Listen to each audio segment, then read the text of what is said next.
ఎంత దారుణం అంటే ఒక మహిళ హోంమంత్రిగా ఉండి కూడా మహిళలకి రక్షణ కల్పించలేని దౌర్భాగ్య స్థితిలో ఉంది అంటే సిగ్గుపడాలి. ఆ పదవికి రాజీనామా చేసి ఎవరైతే సక్రమంగా పనిచేయగలరో వాళ్ళని ఆ ప్లేస్ లో పెట్టించే విధంగా చూసుకోవాలి. కానీ జగన్ గారిని, భారతి మేడంని, మిగతా వైఎస్ఆర్సీపీ నాయకుల్ని తిట్టడానికే హోంమంత్రి పదవి ఇచ్చినట్టు ఆవిడ మాట్లాడుతున్న మాటలు చూస్తుంటే చాలా సిగ్గుచేటు. ఎందుకంటే మా నియోజకవర్గంలో కూడా ఒక చిన్న పాపని రేప్ చేసి చంపేసి పూర్తి చేస్తే దాన్ని మాయ చేయాలని ఎస్పీని అందరినీ ఇక్కడికి పంపించడం జరిగింది. గ్రామస్తులంతా తిరగబడితే ఆ రోజు మేమంతా కూడా వెళ్లిన సందర్భం మీరు చూశారు. అప్పుడు విధిలేక అక్కడికి వచ్చి డబ్బులు ఇచ్చేసి చేతులు దులుపుకొని వెళ్ళిందే తప్ప ఇక మీదట ఇలాంటివి జరగకుండా కఠినతరంగా మరి శిక్షలు అమలు చేస్తాం, తప్పు చేసిన వాడు ఎంతటి వాడైనా వదిలిపెట్టము అన్నట్టుగా ఆవిడ ముందుకు వెళ్లాల్సింది పోయి అప్పటి నుంచి ఇంకా ఎక్కువ అవుతూ పోతున్నాయి. ఈరోజు అనంతపురం విషయం చూస్తే ప్రతి ఒక్కరికి కూడా హృదయం ద్రవించిపోతుంది. ఒక ఇంటర్ చదువుతున్న తన్మయ్య అనే గిరిజన అమ్మాయి 6 రోజుల ముందర కనిపించకుండా పోయిందని వాళ్ళ తల్లిదండ్రులు కంప్లైంట్ ఇస్తే కంప్లైంట్ ఇవ్వడానికి పోలీస్ స్టేషన్కి వచ్చిన వాళ్ళని ఎంత అవమానంగా వాళ్ళు బిహేవ్ చేశారు. ఆ కేసును ఎందుకు పట్టించుకోకుండా అలా పడేయటం వల్లే 6 రోజుల తర్వాత ఆ అమ్మాయి శవమై దొరికింది. అలాగే మీరు చూస్తే పరిటాల సునీత గారి ఒక మహిళ, ఆవిడ నియోజకవర్గంలో ఒక మైనర్ బాలికని 14 మంది తెలుగుదేశం పార్టీ వాళ్ళు కంటిన్యూస్ గా రేప్ చేసుకుంటూ ఉంటే సాక్షి టీవీ, సాక్షి ఛానల్ దాన్ని బయట పెట్టింది. వాళ్ళని అరెస్ట్ చేయకుండా ఈరోజు ఆ కుటుంబం మొత్తం ఆ ఊరు వదిలేసి వెళ్లే పరిస్థితి ఏర్పడింది. ఆడపిల్ల ప్రాణాలు తీయటం, మానాలు తీయటం వీళ్ళకి సహజం అయిపోయింది. దానికి హోంమంత్రి గారు అండగా నిలబడటం అనేది సిగ్గుచేటు.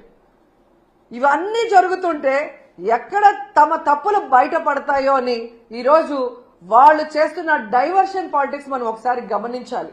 ఎందుకంటే ఇదే పవన్ కళ్యాణ్ గారు అధికారంలో రావటానికి ముందు మహిళలకి నేను అండగా ఉంటాను, మహిళలకి ఇబ్బందికరమైన ఏవి చేసినా ప్రభుత్వాన్ని నిలదీస్తాను, తప్పు చేసిన వారిని శిక్షిస్తానని మాట్లాడిన పవన్ కళ్యాణ్ గారు ఈ రాష్ట్రంలో ఎక్కడ మహిళలకు అన్యాయం జరిగినా ఈ రోజుటి వరకు నోరు తెరవలేదు.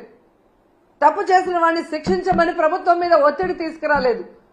అది అనంతపురం అయినా, పిఠాపురం అయినా, తిరుపతి అయినా, అమరావతి అయినా ఎక్కడ ఏ మహిళకు అన్యాయం జరిగినా ఆయన పట్టించుకోకపోవడం రాష్ట్రంలో ఉన్న మహిళలందరూ కూడా గమనించాలని ఈ సందర్భంగా తెలియజేసుకుంటున్నారు.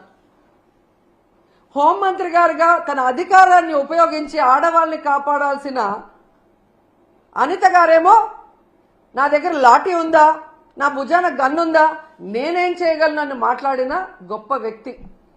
అలాంటప్పుడు మీకు చేత కాకపోతే మీరు ఫెయిల్యూర్ హోంమంత్రి అని తెలిసినప్పుడు ఎందుకు పక్కకి తప్పుకోవటం లేదు? ఈరోజు డైవర్షన్ పాలిటిక్స్ లో రెడ్ బుక్ రాజ్యాంగం అంటూ పోలీసుల్ని కేవలం వైఎస్ఆర్ కాంగ్రెస్ పార్టీలో ఉన్న నాయకులకి, సింపథైజర్స్ కి తప్పుడు కేసులు పెట్టి వాళ్ళని అరెస్ట్ చేయించి వాళ్ళ జీవితాలు నాశనం చేయడానికి ఉపయోగిస్తున్నారు కదా. నిన్నైతే మరీ ఘోరమైన విషయం. అసలు ఇది రెడ్ బుక్ రాజ్యాంగానికి పరాకాష్ట. కొమ్మినేని శ్రీనివాసరావు గారు అంటే చేతులెత్తి నమస్కరిస్తారు. అంత గొప్ప జర్నలిస్ట్. 70 ఏళ్ల వయసులో ఆయన మీద ఎస్సీ ఎస్టీ తప్పుడు కేసు పెట్టి ఈరోజు హైదరాబాద్ నుంచి ఎలా మీరు తీసుకొచ్చారో ఈ రాష్ట్ర ప్రజలందరూ కూడా గమనిస్తున్నారు. దీని గురించి మనం నిజంగా చాలా క్లియర్ కట్ గా మాట్లాడుకోవాల్సిన అవసరం ఉంది. ఆంధ్రప్రదేశ్లో ఈరోజు ఎవ్రీ మార్నింగ్ అన్ని పేపర్లో ఉన్న హెడ్లైన్స్ ని డిస్కస్ చేసే క్రమంలో అమరావతిలో ఏ విధంగా రైతుల దగ్గర ఇప్పటికే 50,000 ఎకరాలు లాక్కొని వాళ్ళకి ఇంతవరకు ఏం చేయకుండా ఇంకా 50,000 ఎకరాలు దోచుకొని వాళ్ళు రియల్ ఎస్టేట్ చేసుకోవాలన్న క్రమంలో ముందుకు వెళ్తుంటే అక్కడున్న రైతులు తిరగబడి ఇవ్వకుండా వాళ్ళ మీద ఎదురు తిరుగుతుంటే అది ప్రజలకు తెలియకూడదని దాని మీద సాక్షిలో డిస్కషన్ రావటం అనేది వాళ్ళకి నచ్చలేదు.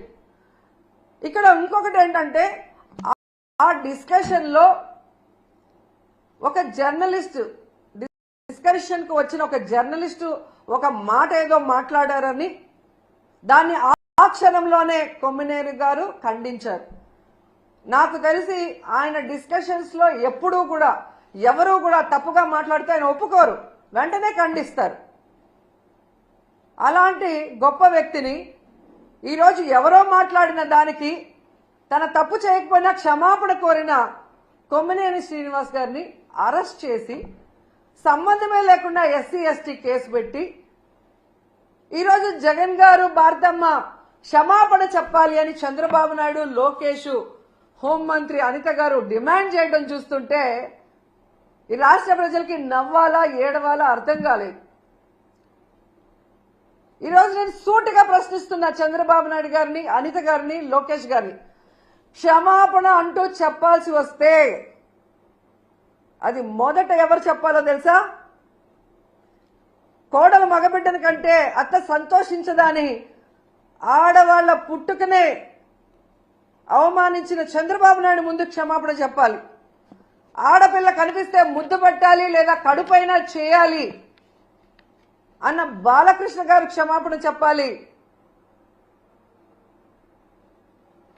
అలాగే మీరు చూస్తే జగనన్న తన కూతుర్లు చూడటానికి లండన్కి వెళ్ళినప్పుడు ఆయన గురించి నీచంగా మాట్లాడిన లోకేష్ క్షమాపణ చెప్పాలి.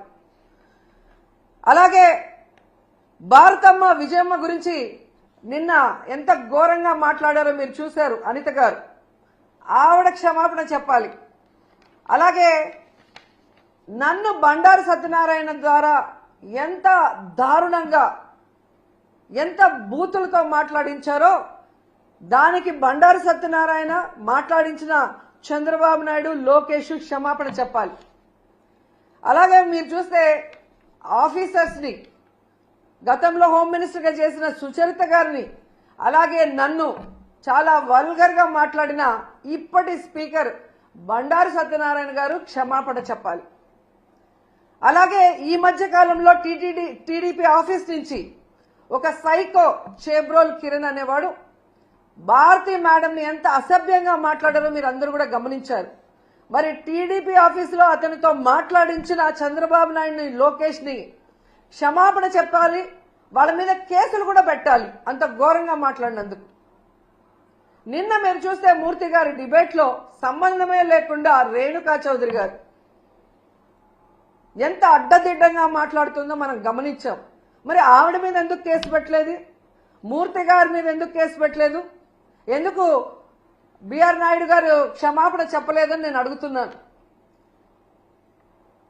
ఈరోజు సాక్షిలో మాట్లాడారన్నారు, అదే మాటలు ఆయన మాట్లాడిన విధానం తప్పు కృష్ణంరాజు అనే వ్యక్తి. కానీ అదే వార్తలు టైమ్స్ ఆఫ్ ఇండియాలో వచ్చాయి, అదే న్యూస్ ఈటీవీలో వచ్చింది.